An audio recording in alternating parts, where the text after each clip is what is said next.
हर खबर पर होगी आपकी पकड़। डाउनलोड कीजिए एबीपी लाइव ऐप। और एक वक्त दुखद खबर है, एमडीएच मसाले के महाशय धर्मपाल का निधन हो गया है। बड़ी खबर बता रहे हैं आपको, एमडीएच के मालिक और नई पहचान दिलाने वाले महाशय धर्मपाल का आज सुबह 5:38 पर हृदय गति रुकने से निधन हो गया। उनका अंतिम संस्कार दोपहर 2 बजे किया जाएगा। इस वक्त की ये बड़ी खबर है। महाशय धर्मपाल टीवी और एमडीएच का एक बड़ा चेहरा बन गए थे। पिछले 33 से 34 सालों से वो एमडीएच के ब्रांड एम्बेसडर थे। उनकी ये खुद की कंपनी थी। पाकिस्तान से पार्टीशन के समय जब वे आए तो उनके साथ कुछ मसाले और एक तांगा भर था। धीरे धीरे करके उन्होंने अपनी कंपनी को इतना बड़ा किया कि अब एमडीएच के मसाले पूरी दुनिया में लोग पसंद करते हैं, अपने उनके भोजन का हिस्सा है। लेकिन उन्हीं महाशय धर्मपाल का आज सुबह 5:30 बजे निधन हो गया। देश की तमाम बड़ी हस्तियों ने श्रद्धांजलि अर्पित की है महाशय धर्मपाल को। हमारे सहयोगी रक्षित हमारे साथ जुड़ गए। रक्षित, महाशय धर्मपाल एक केस स्टडी है कि कैसे विभाजन से केवल एक तांगे के सहारे और दिल्ली के करोलबाग में एक दुकान के सहारे आदमी फर्श से अर्श तक पहुंच सकता है अगर जज्बा हो, जुनून हो तो।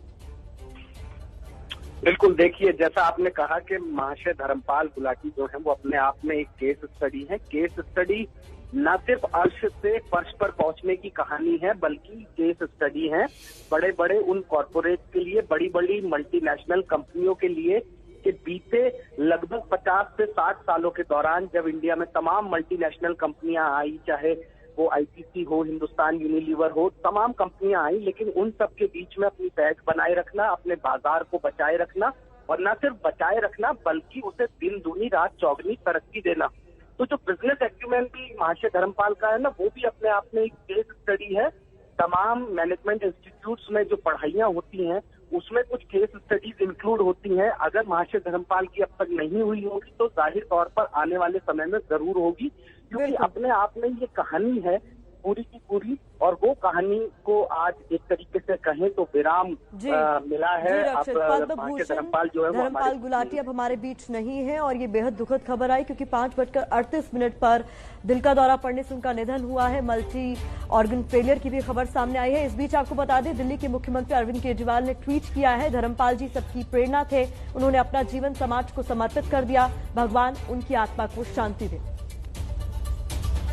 इसके अलावा देखिए, बीजेपी नेता प्रवक्ता संबित पात्रा ने भी ट्वीट किया है, बेहद दुखद, धर्मपाल जी हर भारतीय परिवार के सदस्य थे, ओम शांति। ये संबित पात्रा ने ट्वीट करते हुए महाशय धर्मपाल को अंतिम विदाई दी है, श्रद्धांजलि दी है। तो देश के, दुनिया के तमाम बड़े लोग, प्रतिष्ठित लोग महाशय धर्मपाल के इस निधन पर दुखी हैं, उनको श्रद्धांजलि प्रेषित कर रहे हैं। कुल मिलाकर महाशय धर्मपाल एक ऐसा चेहरा है जो न सिर्फ देश की हर रसोई तक पहुंचे, बल्कि देश की कई पीढ़ियों ने उनको टीवी पर देखा और सबने यही कहा कि फिटनेस हो तो ऐसी हो। कौन थे महाशय धर्मपाल?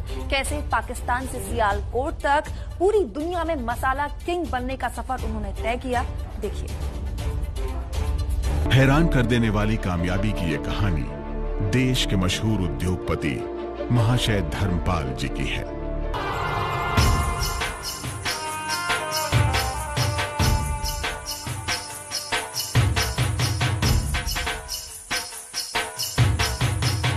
कभी टांगा चलाने वाले धर्मपाल क्यों और कैसे बन गए मसालों के किंग?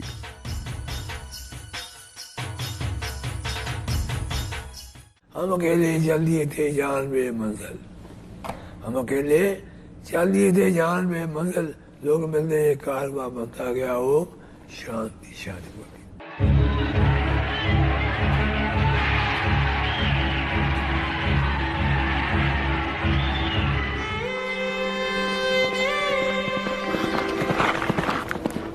जमीन से आसमान के सफर की ये दास्तां उस दौर में शुरू होती है जब भारत पर अंग्रेजों का राज था। देश को आजाद होने में अभी 24 साल बाकी थे। गुलाम और अविभाजित भारत के सियालकोट में 1923 में धर्मपाल गुलाटी का जन्म हुआ।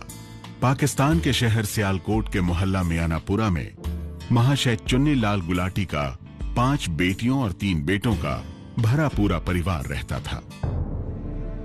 सियालकोट के बाजार पंसारिया में धर्मपाल के पिता चुन्नीलाल मिर्च मसाले की एक दुकान चलाते थे, जिसका नाम महाशियां दी हट्टी था।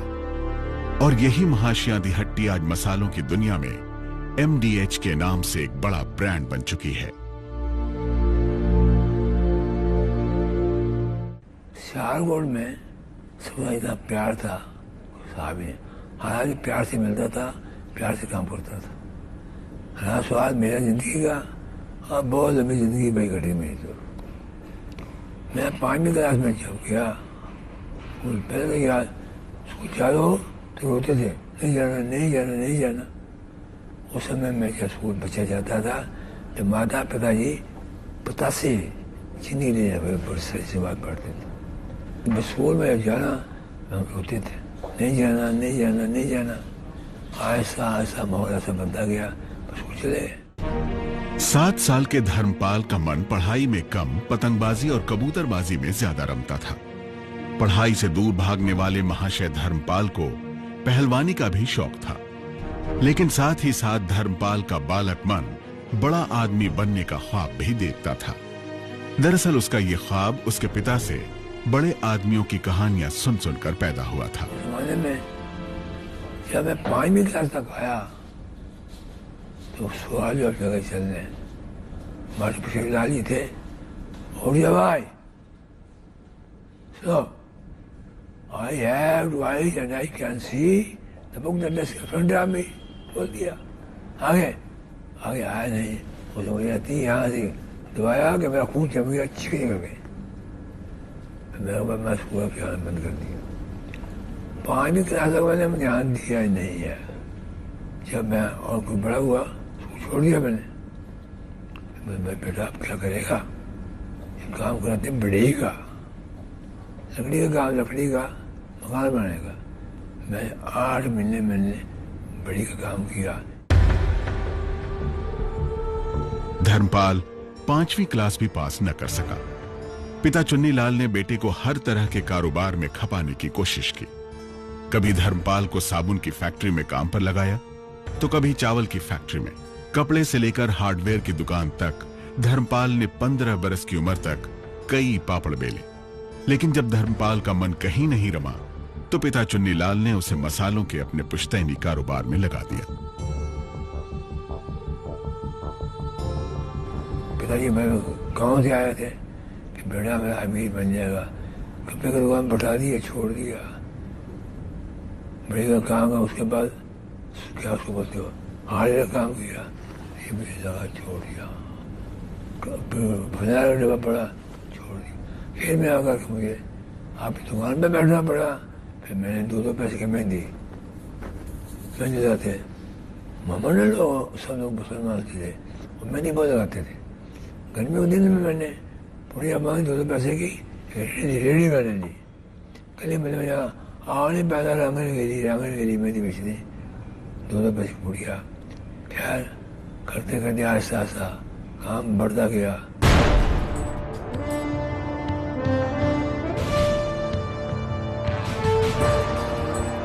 ये वो दौर था जब देश में चारों तरफ आजादी का आंदोलन पूरे उफान पर था। इसी बीच 18 बरस के धर्मपाल का लीलावती के साथ विवाह भी करा दिया गया। शादी के बाद नई जिम्मेदारी के एहसास ने धर्मपाल की जिंदगी को अब पूरी तरह से बदल कर रख दिया था। यही वजह थी कि अब वो मौज मस्ती छोड़कर मसालों के अपने पुश्तैनी धंधे में ज्यादा दिलचस्पी लेने लगा था। हम पेशावर से बच्चे लाते थे, अमृतसर से बड़ी हल्दी आती थी। सारा किराने का माल अमृतसर में आता था। बड़ी मंडी थी अमृतसर की। आकर के हम अपने हाथ से मिर्चे कूटते थे, चिकन पीसते थे। फिर हमने क्या किया, हल्दी पिसानी हाथ से, दुकान के बारे चिक्की लगा के चिक्की पीसी हल्दी, 2 पैसे की पुड़िया बांधनी, 1 आने की, 2 आने की, आधा से ऐसे पुड़िया बांध बेचते थे। जिसका माल बढ़िया होता है, का आहिस्ता आहिस्ता अपने आ जाता है। मैं बड़ा अच्छा हूँ, नहीं मैं अच्छा हूँ, मेरा माल अच्छा हो तो मैं अच्छा बन जाता हूँ। सियालकोट के बाजार पंसारिया में चुन्नीलाल की मसालों की दुकान जम चुकी थी। पूरे सियालकोट में उनके देगी मिर्च की धूम थी। लेकिन जब देश आजाद हुआ तो बंटवारे का दर्द चुन्नीलाल के परिवार को भी सहना पड़ा।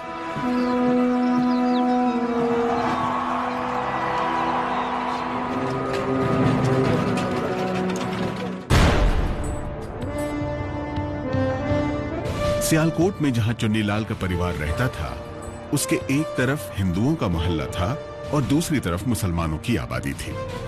जब यह तय हो गया कि सियालकोट पाकिस्तान में ही रहेगा, तो यहां के हिंदू समाज में खलबली मच गई और असुरक्षा की भावना ने चुन्नीलाल को भी सियालकोट छोड़ने पर मजबूर कर दिया। और इस तरह सियालकोट का यह संपन्न परिवार 20 अगस्त 1947 के दिन शरणार्थी बन चुका था। उधर से आवाज आती है, नारे तकबीर, अल्लाहू अकबर, हर महादेव। श्री महाराज जी पिशावर में हमारे रिश्तेदार थे, लाल बड़े रिश्तेदार थे, लाल बड़े थे। काफले वहां से आ रहे हैं, ऐसे मारे जा रहे हैं, लुटे जा रहे हैं। लड़कियां जैसे से भेड़े बकरी होती हैं, लोग ले जाए जा रहे हैं। जैसे पाकिस्तान देखा में गाड़ियां आ रही हैं, कट करके आ रही हैं। इधर से देखा, इधर कट कर जा रही हैं। भी याद है हमारे गुदाम में हमारे मोहम्मद अली साहब थे, बड़े पिता थे बड़े पिताजी मसाला बेच रहे थे गुदाम में। बड़ा सा माशा जी, अगर हमारे पास छीने तो हम जाएंगे नहीं, छोड़ दिया। सियालकोट के रिफ्यूजी कैंप में कुछ ही दिन गुजारने के बाद जब गुलाटी परिवार ने पाकिस्तान से पलायन किया, तो डेरा बाबा नामक बॉर्डर उनके परिवार का पहला पड़ाव बना था और यहीं से पाकिस्तान की सरहद पार करके उन्हें अगले दिन अमृतसर पहुंचना था। अमृतसर में आ गया, पहली गाड़ी हम आए हैं, ठीक आ गए, गाड़ी कट गया। चला 7 सितंबर 47 चले गए ट्रेन में बैठ कर सर परिवार जिससे आ गया, जिससे पाकिस्तान में था, बीच में रावी दरिया था, डेरा बाबा नार था। वहां से बड़ी मुश्किल से पार किया, पिछड़े चलते चलते घसीटते आने जाए, घसीटते।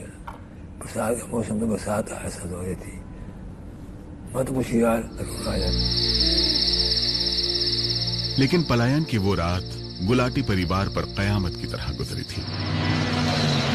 रात में जब महाशय धर्मपाल का परिवार सड़क के किनारे सो रहा था, तब एक ट्रक धर्मपाल के चाचा की टांग कुचलता हुआ गुजर गया। मेरे जेब में 1500 रुपया था। मैं, मेरा भाई धर्मवीर बड़ा, मेरा भाई लाला मुर्खा, तीनों आदमी हम बस हम चल दिए। हमारे ट्रेन में जब आए, लाशें नशे पड़ी हुई, बरसात हो रही है, और बड़ी मुश्किल से आकर के हम वहाँ सीखे पे आए। सीखे का नाम बढ़ गया मुझे। सीखे में आए, वहाँ तो आके लाइन टूटी हुई थी। वो पैदल चले, फिर रावल लुधियाने में आ गए, लाइन खाली पड़ा हुआ था। यार भैया बार एक रात हमें वहाँ ठहरे, उसमें फिर ट्रेन बैठ के दिल्ली आए।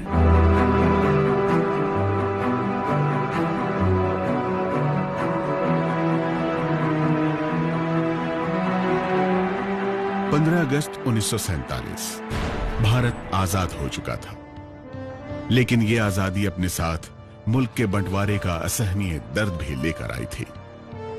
देश के विभाजन से लाखों परिवारों की जिंदगियां बर्बाद हो चुकी थी। वक्त का मारा ऐसा ही एक परिवार धर्मपाल का भी था। रोजगार की तलाश में सियालकोट से सैकड़ों मील का सफर तय करके जब धर्मपाल अपने रिश्तेदारों के साथ दिल्ली पहुंचे, तो करोल बाग में अपनी बहन के घर पर ठहरे थे। करोल बाग में ही एक खाली प्लॉट पर कब्जा करके धर्मपाल ने दिल्ली में अपना पहला आशियाना बनाया था। लेकिन अब रोजगार की चुनौती उनके सामने खड़ी थी। उन दिनों धर्मपाल की जेब में 1500 रुपए ही बाकी बचे थे। पिता से मिले इन 1500 रुपयों में से 650 रुपए का धर्मपाल ने घोड़ा और टांगा खरीद लिया और इस तरह वो बन गया टांगे वाला। वो चला गया, कुछ लोग टांगे भेज रहे थे, ऐसा मियाँ तो कितने का, 800 रुपये का। खैर मैं 650 का मेरा टांगा ले लिया। मन में आया काम करेंगे, कहते हैं ना बेकार से कार अच्छी, कुछ करेगा। टांगा ले लिया 650 का। फिर मैं अपने घर पे आया, बड़ी मुश्किल से बाबा टंगा के मुझे पता ही नहीं था। आहिस्ता आहिस्ता लेकर मैं टंगा बांधा, सुबह उसको घोड़े को मालिश करनी, टंगे मलनी, चुपकाना खाना देना। फिर कोचवान लोग, घड़िया लोग, जवान लड़की बैठेगी, गाली और निकाल लेंगे घोड़े को, बुढ़िया बैठेगा और बोल देंगे तबने क्या ले देना। हम तो दुकानदार थे, व्यापारी आदमी थे, गंदा काम कौन करता, छोड़ दिया। मैं, पिताजी, बड़ा भाई रोटियां वालों भी चले गए। दंगा में नौकर कह गया, तू ले जा भैया, सामने चलेगा नहीं, छोड़ दी। वहाँ देखा क्या करेगा, प्राण मार पूछते ही सियालकोट का काम था। फिर हमने अपना कुछ भी आंखों पर की थी, मैंने वहाँ काम शुरू कर दिया। आज डाल दी, पिछले बच्चे फूटने, मसाला तैयार करने, खोखा बना लिया फिर मैंने फाजिमा रोड के ऊपर लिख दिया। मैं माँ की चट्टी सियालकोट वाले सिस्टर, हम दालें रखी वहाँ से, किराना रखा, सब दालें भी मसाले भी सब जोड़ दिए। आहिस्ता आहिस्ता काम शुरू कर दिया हमने।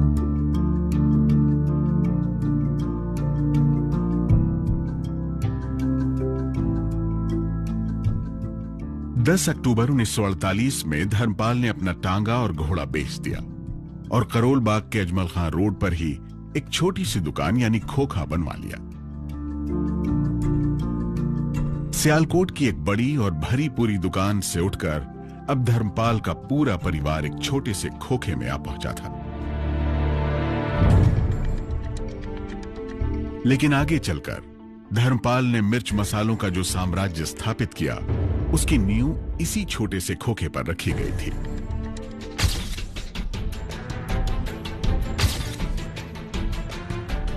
अखबारों में विज्ञापन के जरिए जैसे जैसे लोगों को पता चला कि सियालकोट की देगी मिर्च वाले अब दिल्ली में हैं, तो धर्मपाल का कारोबार तेजी से फैलता चला गया। 60 का दशक आते आते महाशया दी हट्टी करोल बाग में मसालों की एक मशहूर दुकान बन चुकी थी। माल बहुत बढ़िया बनाते हैं, फर्स्ट क्लास। यही बात माल कमाई कम, माल बढ़िया। ऐसा ऐसा काम बढ़ता गया बढ़ता गया बढ़ता गया। मैंने क्या किया, एक दुकान ली मैंने प्रधान मार्ग में, दुकान नंबर 10 वहाँ बनाई मैंने। क्या मैं खोखा के बदले में कहाँ जाएंगे, वो दुकान बनाने के लिए मैंने जगह ले ली। वो बढ़ी गई, काम और बढ़ गया। मैं दुकान खाली पड़ी, दुकान खाली पड़ गई, खड़ा मेरे खड़ा में वहाँ दुकान पर मैंने बनाई। महाशय धर्मपाल के परिवार ने छोटी सी पूंजी से कारोबार शुरू तो किया था, लेकिन कारोबार में बरकत के चलते वो दिल्ली के अलग अलग इलाकों में दुकान दर दुकान खरीदते चले गए। गुलाटी परिवार ने पाई पाई जोड़कर अपने धंधे को आगे बढ़ाया और मिर्च मसालों की बिक्री जब ज्यादा होने लगी तो उनकी पिसाई का काम घर की बजाय अब पहाड़गंज की मसाला चक्की में होने लगा था।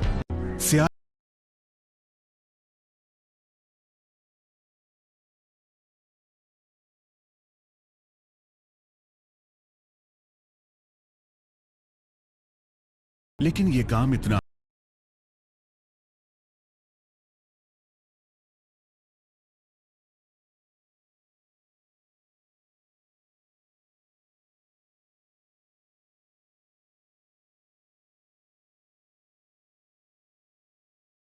लगाए।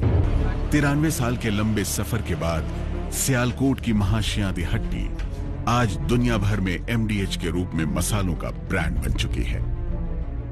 मैं सीखा 6 बातें सीखी, 6 बातें। ईमानदार बनना, मेहनत करना और मीठा बोलना। कृपा परमपिता परमात्मा की, आशीर्वाद माता पे लगा संसार का, प्यार दुनिया का। धर्मपाल मसालों की दुनिया में आज बेमिसाल है। उनकी कंपनी सालाना करोड़ों रुपए का कारोबार करती है, लेकिन एक टांगे वाले से अरबपति बनने की उनकी ये अद्भुत कामयाबी 60 सालों की कड़ी मेहनत और लगन का नतीजा है।